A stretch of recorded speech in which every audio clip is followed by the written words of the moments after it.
I think we're on the verge of beginning another round of attacks, or I should say beginning a new offensive, air and missile offensive. And the best way to sum it up is that I think President Trump has stepped on the express elevator to hell, and he's taking everybody he can with him.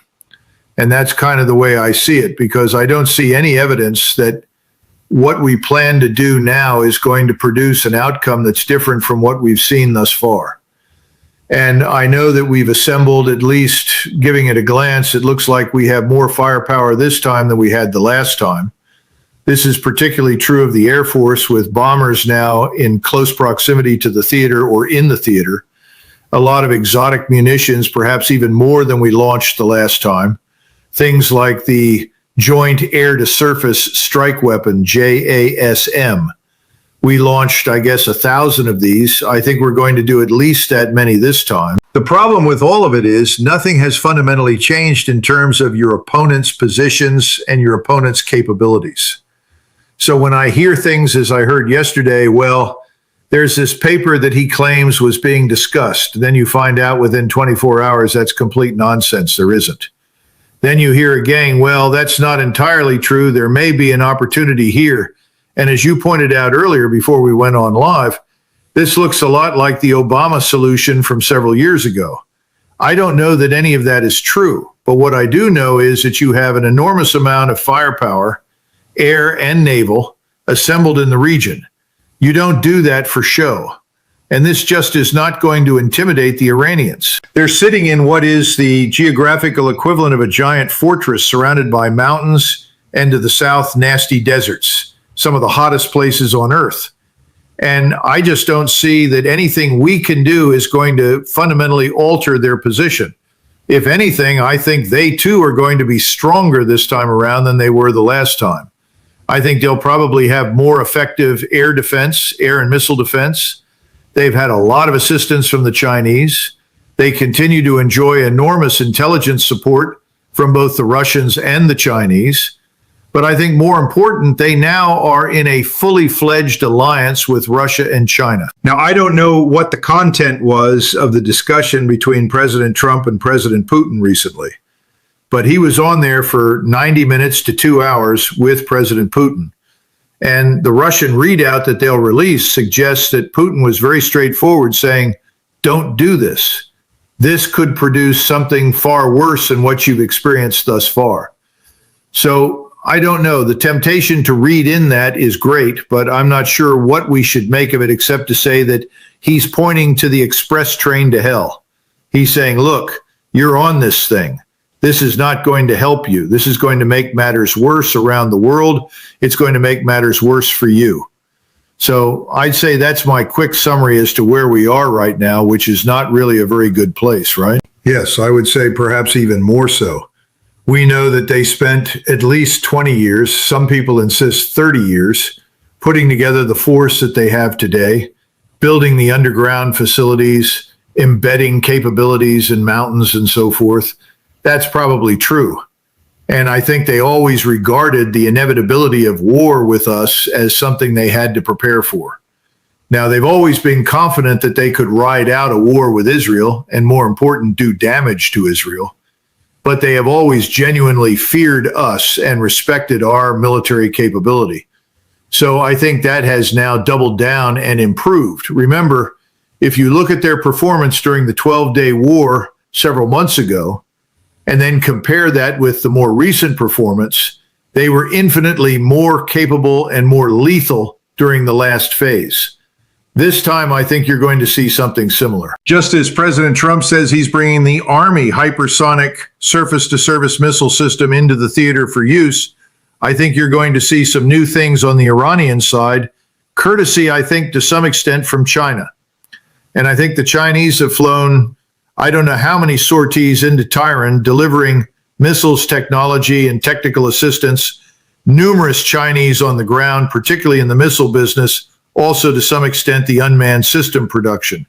The Russians have been heavily involved trying to help and assist with integrated air defenses, which haven't really worked as well as they should have to this point. Then the other thing that we shouldn't lose sight of is the Russians have tried very hard to ship in as much humanitarian aid to the Iranians as they can.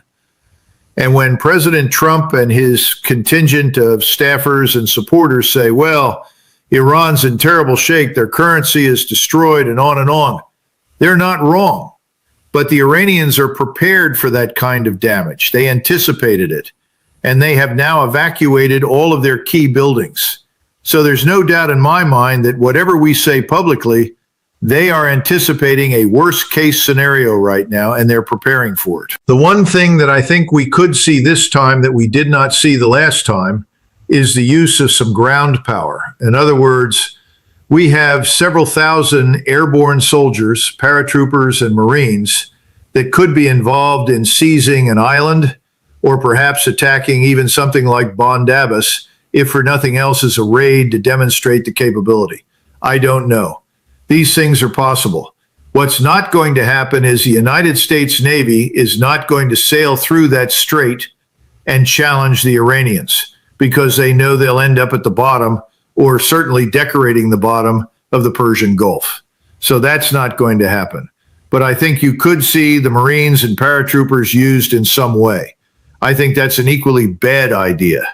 But I'm just saying this, I think, is quite possible. So that's it. And the whole world would like something else to happen. Peace. If you listen to the people in the GCC, the Gulf Cooperation Council, people from Bahrain, from Kuwait, and other places, they've said the damage is horrific. And if we sustain even worse damage from this point, it'll be a decade or more before we recover. So there's no good news economically for the world, and I would argue for us, coming out of any of this. But that doesn't seem to deter President Trump. Well, Cyrus, I think we have to accept the reality that there has never been a viable or coherent strategy for this campaign. I mean, quite frankly, I've looked at it and looked in sort of frustration to find a very specific purpose, method, end state construct that says the purpose is X. I think the purpose initially was, we're going to bomb in support of all of these thousands of people rising up in opposition to the government. And of course, to think in those terms, you had to listen to the Israelis. And the Israelis, of course, are profligate liars about all this sort of business. And they created the illusion, I think, in President Trump's head and in the heads of others in the United States, that there were millions just waiting for the opportunity to pull out their knives and shovels and go after the bulls. That's not true. That's really never been true. Now, that doesn't mean there isn't opposition in the country. Absolutely. But the opposition was not of the type that was presented, and they did not kill 30,000 people. We think 3,400, which includes 400 policemen. Now, how were the 400 policemen killed that were trying to manage the demonstration? Well, the MSAD and the CIA smuggled weapons into the country, passed these out, and that actually directed some of the fire. So this was not some sort of spontaneous uprising in Tyrone. This was something very, very much at our instigation. And they told President Trump this would work. Well, that had no chance of working. And he was prepared at that point to launch strikes. He was so convinced that this might work. It didn't. So then they changed their goal to decapitation, regime change from the top down, because once again, the Israelis promised, if you do this, and kill these individuals, this whole thing will collapse. That's because the Israelis have taken the position from the beginning that Iran was much like the Arab states, other artificial constructs much like Israel that emerged in the aftermath of World War I. And that's not the case. Iran is a civilizational state. It's been around for over 2,000 years. And the people there acutely feel this. So that's absolutely not true. That failed. But we did bomb to achieve that. And when it became clear that wasn't going to happen, we began to look for other targets. And the methodology changed from decapitation to widespread destruction aimed at the disintegration of the Iranian state. Well, that failed.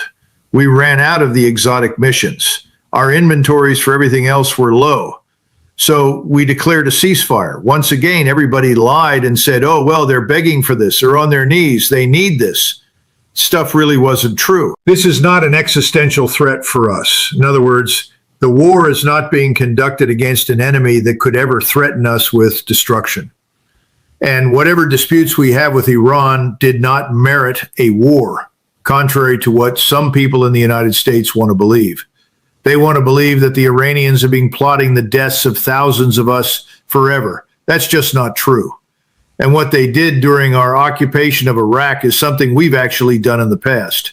When the French were in Mexico, we helped the resistance to the French in Mexico against the French, because that's what you do when you have a foreign power moves into a neighboring country that presents a threat to you.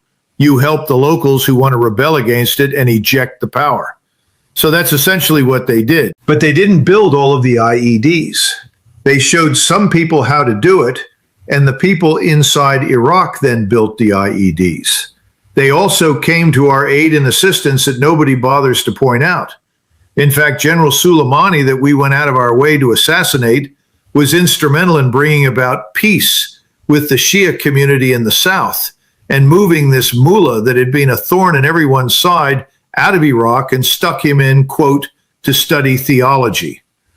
This brought about, not on its own, but was a large part of this sort of surge success, which had a lot more to do with money being passed out to key figures in Iraq, and also the work that was done by Soleimani down in southern Iraq. Anyway, the point is that we ignore those things. And then if we ignore completely the war between Iraq and Iran, Iranians lost over 800,000 people killed. That's almost 1 million.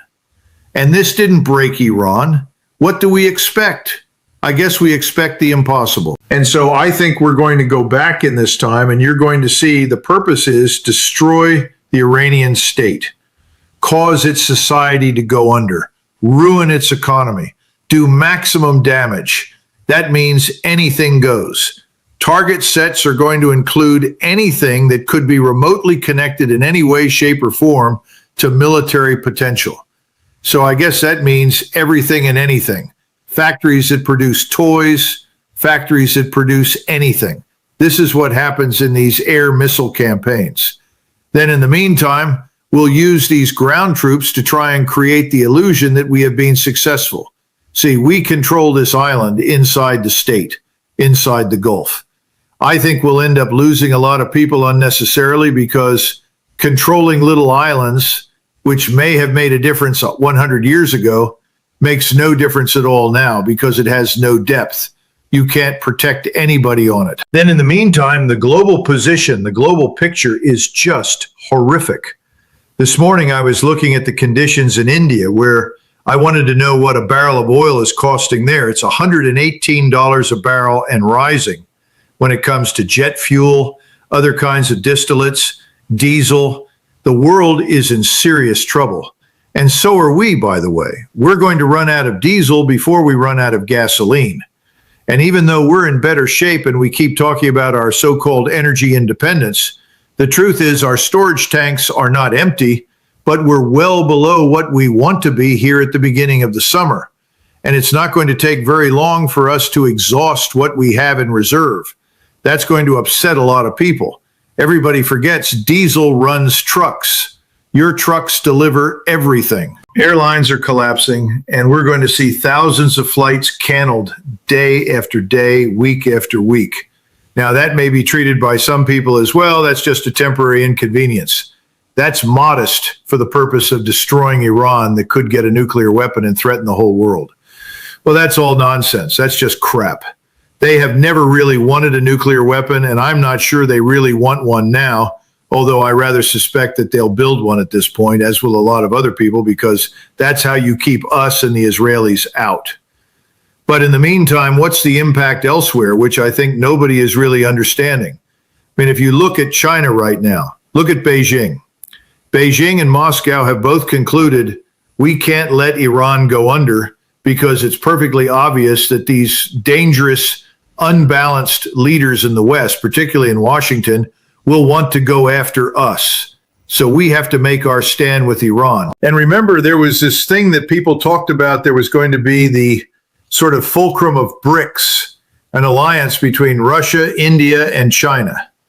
Well, I think that's changed now. It's Russia, Iran, and China. Iran is a frontline state right in the firing line of the U.S. and Israeli forces, just as the European and American forces are keeping Russia in the fire line. So I think the first thing is to understand that President Trump wants to go to Beijing. What is he going to find in Beijing? Well, I think he's going to find a lot of people who are extremely angry and unhappy with everything he's done. If he expects President Xi to comply with whatever demands he makes, he's out of his mind. Beijing just announced that Chinese companies are not going to abide by U.S. sanctions on their refineries, especially those linked to Iranian oil trade, including the big heavyweight, I think it's called Hangley Prochemical. This is a sea change in relations between Beijing and Washington, because as annoying and irritating as the tariffs were, I think we've seen that the Chinese have been willing to accommodate us on many of these issues of commerce, trade, and tariffs. That's over. China is tightening its grip on trade with the United States. It's expanding export controls on critical minerals. It's reinforcing its own supply chains and power to shape relations with the rest of the world. In other words, it's steadily reducing its investment in the United States. It's dumping our treasuries, our debt, and it's reallocating reserves toward harder assets, particularly gold, and reducing reliance on American commerce. This is very dangerous because we import so much from China. And it may not make a great deal of difference militarily to us in some ways, but it's certainly going to make a difference to the American consumer. So I think President Trump's fundamental belief in the utility of American military force and power to shape our foreign policy has been a disaster. The one thing he needs to learn before he goes to Beijing is something he cannot learn, and that is some measure of humility, because we actually need Chinese assistance. We need to demilitarize our relations with China and the rest of Asia. Asia is currently very fed up with us, tired of us. They just assume do business without us.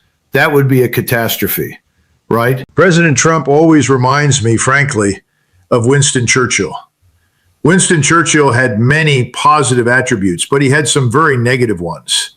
And he didn't like facts when they contravened his point of view, when they contradicted his positions, his policies. I mean, he just refused to accept them. I think the best example was Mountbatten goes to India to manage the independence of India from British imperial control.